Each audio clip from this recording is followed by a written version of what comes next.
Bismillahirrahmanirrahim. Assalamu alaikum, second year. Welcome to AppSax online sports program. Today is your week 8 lecture, and last lecture was actually the 7th lecture, part B. Today is your week 8 lecture, and we have started chapter number 17, alkyl halides and amines. So far we have done with the about the study, nomenclature, nucleophilic substitution, elimination, reactions of alkyl halides. Now we are going to start about the amines. Here are the contents. Amines, its nomenclature, its physical properties, structure, basicity, preparation, reactivity and reactions. First of all, what are amines? Amines are the derivatives of ammonia in which one or more hydrogen atoms have been replaced by alkyl group. ठीक है, amines किस तरह से prepare होते हैं? Actually ammonia के derivative हैं, ठीक है, जिसमें किसी एक हाइड्रोजन को रिप्लेस करके NH2 ग्रुप आके अटैच हो, ठीक है। जैसे मीथेन होता है CH4, हाइड्रोजन रिप्लेस हुआ है, ठीक है, और NH2 ग्रुप आके अटैच हुआ, तो ये मिथाइल अमाइन बन गया। तो इस तरह से अमाइंस बनते हैं। Naming alkenes, most simple amines are named by their common name भी है, IUPAC नेमिंग भी है, ठीक है। सिंपल जो है नेमिंग जो करते हैं तो उसके लास्ट में आप अमाइन लगा दोगे तो इस तरह से इसकी नेमिंग हो जाएगी, ठीक है। जैसे इसी तरह से जैसे सिंपल आप लोगों ने नोमेनक्लेचर पढ़ा है कि find the longest chain bonded to N, nitrogen के साथ कितने कार्बन चेन्स अटैच हैं, ठीक है, वो काउंट करनी है। Replace E in alkane name with amine, alkane name में जो ई है उसको रिप्लेस कर देना है अमाइन से। जैसे यहाँ पे एग्जांपल आप लोगों को दी हुई है, ट्राई मिथाइल अमाइन, यानी अमोनिया के साथ 3 ग्रुप्स अटैच हैं एक्चुअली मिथाइल के, तो ये हो जाएगा ट्राई मिथाइल अमाइन। इसी तरह से NH है और उसके 2 तरफ हैं, एक तरफ इथाइल अटैच और एक तरफ मिथाइल अटैच है। तो इथाइल मिथाइल अल्फ़ाबेटिकली देखे जाए तो ई पहले आता है, इथाइल पहले होगा, फिर मिथाइल होगा एंड देन अमाइन। इस तरह से नेमिंग करनी है। Physical properties of amines, primary and secondary amines can hydrogen bond with themselves so have relatively high boiling point. अगर आप प्राइमरी और सेकेंडरी अमाइंस को देखो, ठीक है, तो उनमें हाइड्रोजन बॉन्डिंग होती है उनके अपने ही स्ट्रक्चर के अंदर, क्योंकि नाइट्रोजन है और हाइड्रोजन मौजूद है और दोनों का इलेक्ट्रोनेगेटिविटी डिफरेंस है। Due to their electronegativity difference they can hydrogen bond with each other, so they have relatively high boiling point. Because the NH bond is less polar than OH, amines have lower boiling points than alcohol. Primary and secondary amines have boiling points similar to aldehydes and ketones. Tertiary amines can't hydrogen bond with themselves, so have boiling points near those of ether. And smaller amines less than 5 carbons are soluble in water. Primary and secondary amines are more soluble than tertiary because they have more hydrogen bonding with water. Now look at its structure. In amines, nitrogen atom is sp3 hybridized and has nearly tetrahedral structure. अगर आप amines में देखो nitrogen को, ठीक है, तो nitrogen का जो स्ट्रक्चर होता है वो sp3 हाइब्रिडाइज फॉर्म में होता है. It forms 3 sigma bond with its 3 sp3 hybrid orbitals while the fourth non bonding sp3 hybrid orbitals carries a pair electron. Nitrogen जो है वो 3 बॉन्ड बना रहा है, ठीक है, sp3 हाइब्रिड ऑर्बिटल्स बना रहा है. फोर्थ वाला उसका जो नॉन बॉन्डिंग sp3 हाइब्रिड है उसके ऊपर इलेक्ट्रॉन्स का पेयर होगा, यानी नाइट्रोजन के ऊपर एक इलेक्ट्रॉन का पेयर मौजूद है. The non bonding electron pair is extremely important in explaining the chemical behaviour, ठीक है. इसी की वजह से इसकी प्रॉपर्टीज मुख्तलिफ हैं because it is responsible for the basic and nucleophilic property.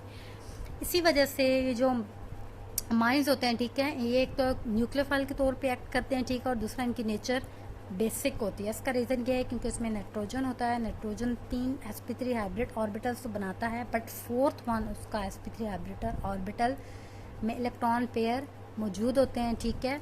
तो इस वजह से ये एज अ न्यूक्लियोफाइल एक्ट करता है और इसकी नेचर भी बेसिक है. इसको डिटेल में भी डिस्कस करेंगे आप. जैसे बेसिसिटी है, अमाइंस में act as a basis towards acid and as nucleophile toward electrophile, ठीक है. अमाइंस अगर एसिड के साथ रिएक्ट करें तो एज अ बेस रिएक्ट करेंगे और इलेक्ट्रोफाइल इनके पास आता है तो ये एज अ न्यूक्लियोफाइल एक्ट करेंगे. They are more basic than alcohol and ether and there are more nucleophilic. For example, ether does not react where as at the same temperature amines give addition product. अगर यहाँ पे जैसे reaction बताया हुआ, ठीक है, C2H5O C2H5 इसका reaction करवाया गया, ठीक है, तो जो है CH3I के साथ जो है ईथर तो रिएक्ट नहीं कर रहा, ठीक है, ये डाई इथाइल ईथर है. इसको मिथाइल आयोडाइड के साथ रिएक्शन करवाया तो नो रिएक्शन. इसी तरह से जब अमाइन रिएक्ट करेगा मिथाइल आयोडाइड के साथ तो आपके पास प्रोडक्ट बन रही है, ठीक है, जिसमें C2H5 होल थ्राइस N, यानी N के साथ 3 पार्ट्स में C2H5 इथाइल अटैच है, ठीक है, और फोर्थ वाले में CH3 अटैच और साथ में I माइनस एक कार्बोकेशन बन रही है इसमें. इस तरह से ये एज अ बेसिक एक्ट करता है, ठीक है, और एज अ न्यूक्लियोफाइल एक्ट करता है। नाउ प्रिपरेशन ऑफ अमाइंस, के अमाइंस को प्रिपेयर किस तरह से किया जा सकता है। सबसे पहले alkylation of ammonia bye alkyl halide. Alkyl halide के थ्रू अमोनिया की अल्काइलेशन किस तरह से की। जनरल रिएक्शन दिया हुआ है, अमोनिया है 2NH3 और अल्काइल हैलाइड को रिएक्ट करेंगे तो आपके पास प्रोडक्ट बन गया RNH2। अल्काइल हैलाइड NH2 के साथ आकर अटैच हो जाएगा, साथ में आपके पास NH4 प्लस X माइनस बन है। इसको डिटेल में डिस्कस करते हैं। अब रिएक्शन इस तरह से होता है कि जैसे NH3 है आपके पास, ठीक है, अल्काइल हैलाइड के साथ आकर रिएक्ट कर रहा है तो आपके पास बन रहा है RNH3 प्लस X माइनस, ठीक है। पहले ये प्रोडक्ट बनेगी और फिर उसके बाद ये ब्रेक डाउन होकर आपके पास RNH2 और साथ में HX बन जाएगा। This reaction is further alkylated accompanies by the following reaction. अब वो तो जनरल रिएक्शन था, ठीक है, इसको मज़ीद डिटेल में जैसे बताया गया है। तो रिएक्शन अगर आप लोग देखो तो C2H5I प्लस NH3, ठीक है, अमोनिया के साथ, ठीक है, आपने कोई भी अल्काइल हैलाइड ले लिया, यहाँ पे इथाइल आयोडाइड लिया है, इथाइल आयोडाइड को अमोनिया के साथ रिएक्ट करवाया तो आपके पास प्रोडक्ट बन गई है C2H5 साथ NH2 आके अटैच हो गया और साथ में HI, जैसे ऊपर जनरल रिएक्शन बताया था। नाउ C2H5 में ethyl iodide reacts with ethyl amide, तो प्रोडक्ट आपके पास जो बनेगी वो N के साथ दो साइड्स पे इथाइल आके अटैच हो जाएगा, ठीक है, साथ में HI इसी तरह तो प्रोडक्ट के फॉर्म में बनेगा। फिर इस तरह से थर्ड है जी C2H5I जो मज़ीद रिएक्ट कर रहा है इसके साथ। ये जो प्रोडक्ट्स बनती जा रही हैं, पहले जो रिएक्शन में आपके पास प्रोडक्ट बनी है वो मज़ीद में इथाइल आयोडाइड के साथ रिएक्ट करेगी, ठीक है। जो प्रोडक्ट बनेगी वो फिर दोबारा इथाइल आयोडाइड के साथ रिएक्ट करेगी, ठीक है। तो आपके पास एंड प्रोडक्ट जो बनेगा वो C2H5 whole thrice tertiary form में, ठीक है, बन रहा है सब प्रोडक्ट साथ में HI। इस तरह से C2H5 होल थ्राइस एंड मज़ीद इथाइल आयोडाइड के साथ फोर्थ वाले रिएक्शन में रिएक्ट करेगा, ठीक है। तो आपके पास एंड में जो बनेगा वो साल्ट बनेगा, ठीक है, साथ में आयोडाइड आयन बनेगा। इसी की एक्सप्लेनेशन ऊपर 3 लाइन्स में दी हुई है कि at the end of the reaction addition of strong alkali such as KOH liberates free amines from their salt। जब आपके पास साल्ट बनेगा, ठीक है, तो उसमें अमाइंस को सेपरेट करना है तो उसके लिए KOH ऐड करेंगे, but the quaternary salt is unaffected. Last में जो आपके पास साल्ट बना है C2H5 होल फोर्थ N, ठीक है, ये अनअफेक्टेड फॉर्म में होगा। द 3 अमाइंस, बाकी जो 3 अमाइंस आपके पास बने हैं, they are separated by fractional distillation. Over alkylation can be avoided by using excess of ammonia, but the yield is low. Now reduction of nitrogen containing functional group, nitrogen के reduction के साथ, reduction mean addition of hydrogen. सबसे पहले reduction of nitriles के, nitriles के reduction किस तरह से करते हैं, ठीक है। तो ये सारे मेमोराइज करने वाले हैं रिएक्शंस। जैसे यहाँ पे सबसे पहले CH3CN, ठीक है, रिएक्ट कर रहा है 2H2 के साथ RH एल्यूमिनियम ट्राईऑक्साइड, ठीक है, रोडियम है, रोडियम एल्यूमिनियम ट्राईऑक्साइड कैटलिस्ट के तौर पे एक्ट कर रहा है तो आपके पास प्रोडक्ट बन रही है CH3CH2 साथ में NH2 आके अटैच हो जाएगा, ठीक। मिथाइल साइनाइड था, उसकी हाइड्रोजनेशन कराई है, ठीक है, तो आपके पास इथाइल अमाइड बन रहा है। इसी तरह से further second reaction benzene ring ले लिया, रिंग स्ट्रक्चर ले लिया और उसकी रिडक्शन करवाई है, ठीक है। इसी तरह से रिडक्शन ऑफ नाइट्रो कंपाउंड्स के, नाइट्रो कंपाउंड्स की किस तरह से रिडक्शन करवाते हैं। तो nitro ions can be reduce to primary aryl amines. Typical इसके लिए रिड्यूसिंग एजेंट, ठीक है, आयरन हो सकता है, हाइड्रोजन है आपके पास, स्टेनस है और कैटालिटिक हाइड्रोजनेशन भी हो सकती है। जैसे एग्जांपल दी हुई है C6H5NO2, ठीक है, रिंग फॉर्म में स्ट्रक्चर है तो आपके पास प्रोडक्ट बन गया C6H5NO2 था, चेंज हो गया NH2 अमाइन बन गया आपके पास। इसी तरह से सेकंड है जी 4 नाइट्रो एनालीन को रिएक्ट करवाया, ठीक है, ferrous in the presence of sulphuric acid. तो इसी तरह से आपके पास NO2 कन्वर्ट हो गया हाइड्रोजनेशन की वजह से NH2 में, ठीक। रिडक्शन ऑफ अमाइंस एक्चुअली उसके बाद, ठीक है, reduction of amines in the presence of lithium aluminium hydride होती है, जिसमें लिथियम एल्यूमिनियम हाइड्राइड रिएक्ट हो रहा है, ठीक है, RC double bond O NH2 के साथ, तो आपके पास प्रोडक्ट बन रही है। इसी को फर्दर बताया हुआ है, ठीक है, कि an amide on treatment with bromine in the presence of KOH yields primary amide direction occurs through rearrangement. अब कह रहे हैं कि अमाइड को रिएक्ट करवाओ फर्दर ब्रोमीन के साथ KOH की प्रेजेंस में, ठीक है, तो आपके पास अमाइंस बनेंगे, ठीक है, ये रिएक्शन भी साथ में बताया हुआ है। CH3 सी डबल बॉन्ड हो, NH2 इसको रिएक्ट हुआ है ब्रोमीन के साथ, तो आपके पास CH3 NH2 और साथ में कार्बन डाइऑक्साइड गैस बन गया। Now its reactivity. Amines are basic and nucleophile. जैसे पहले बताया है कि अमाइंस एक्चुअली बेसिक हैं और एज अ न्यूक्लियोफाइल एक्ट करते हैं, ठीक, because of the non bonding pair of electrons on nitrogen, ठीक है। इसके अलावा इसकी pKb वैल्यू भी क्योंकि बेसिक है, ठीक है। स्ट्रेंथ इसकी बताई हुई है, इसकी वैल्यूज़ भी दी हुई हैं दोनों की।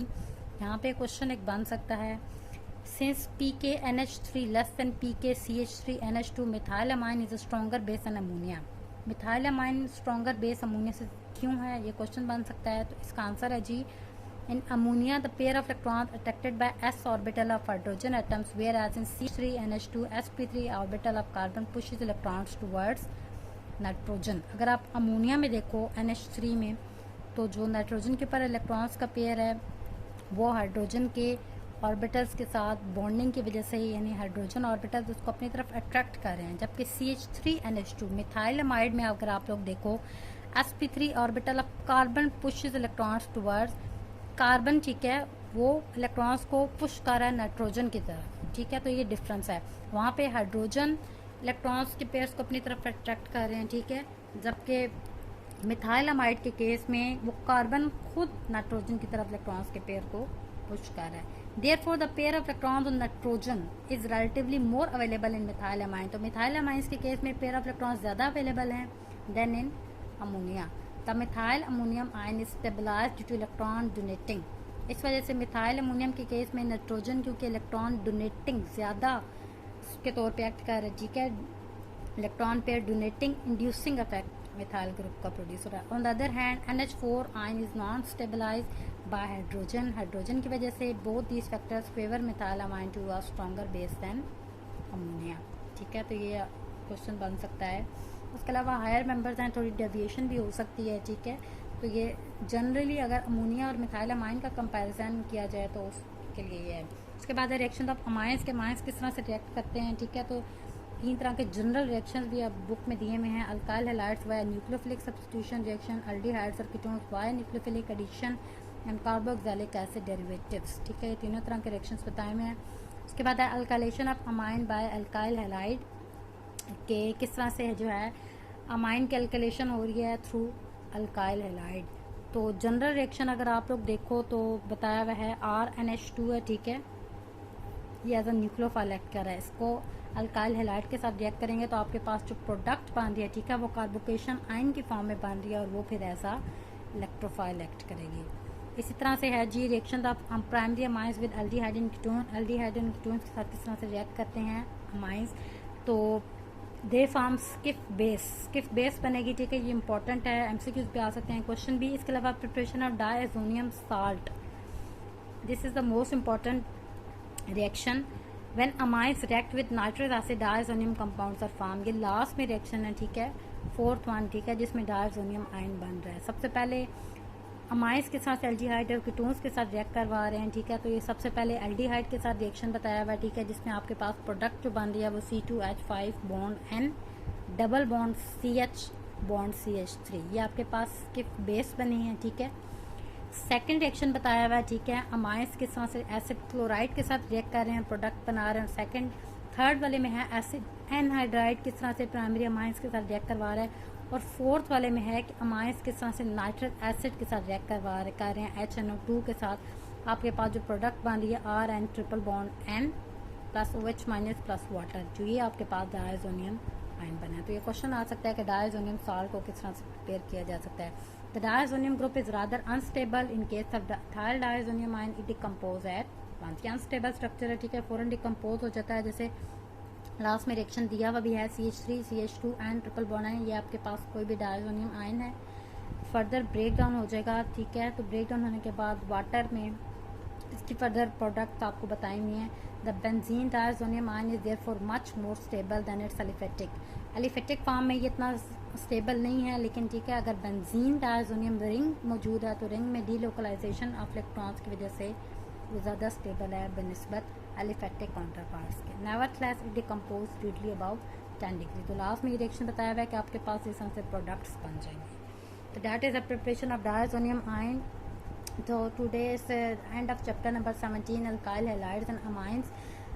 You can consult exercise questions also. If you have any query, you can discuss with me Monday to Friday 8 a.m. to 2 p.m. That's all about today. Okay, Allah Hafiz.